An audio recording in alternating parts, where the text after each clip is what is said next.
குஷ்பு எத்தனை கட்சிக்கு மாறினாங்க நீங்க போன் போட்டு கேட்டு சொல்லணும். நீங்க அவங்க இல்லாத கட்சியே இல்லை நான் நினைக்கிறேன். அநேகமா எல்லா கட்சியிலும் இருந்திருக்கிறாங்க. அது மாதிரி ஒவ்வொருத்தரும் நீங்க வந்து பாத்தீங்கன்னா வந்து நீங்க தமிழிசை நீங்க சொல்லலாம், இல்லைங்க இவங்க எப்படிங்க அவங்க அப்பா காங்கிரஸ், இவங்க வந்து எந்த கொள்கை ஈர்க்கப்பட்டு இவங்க வந்து பிஜேபி வந்து இவங்க இணைஞ்சாங்க சொல்ல முடியுமா?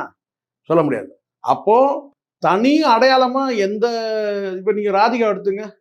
ராதிகா முதல்ல வந்து இன்னும் சொல்ல போனா வந்து சரத்குமார் வந்து எம்பி பதவியே வாங்கினவர் டிஎம்கேல. அதுக்கப்புறம் வந்து பார்த்தீங்கன்னா அவங்களுடைய பயணம் எடுத்துங்க. பிஜேபியில் இவங்களுக்குலாம் என்ன கொள்கை வந்து ஈர்ப்பு இருக்குது, இவங்க போய் பிஜேபி போய் சேர்ந்துருக்கிறாங்க. அது குஷ்புவாக இருக்கட்டும், ராதிகாவாக இருக்கட்டும், யாரை வேணால் நீங்கள் சொல்லுங்கள். எந்த கொள்கையை வந்து ஈர்க்கப்பட்டதுனால இவங்க போய் பிஜேபி போய் சேர்ந்தாங்க? கிடையாது.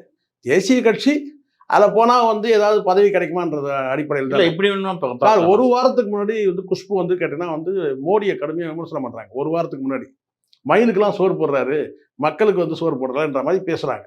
அடுத்த ஒரு வாரம் கழிச்சு போய் வந்து பிஜேபியில் போய் இணைகிறாங்க.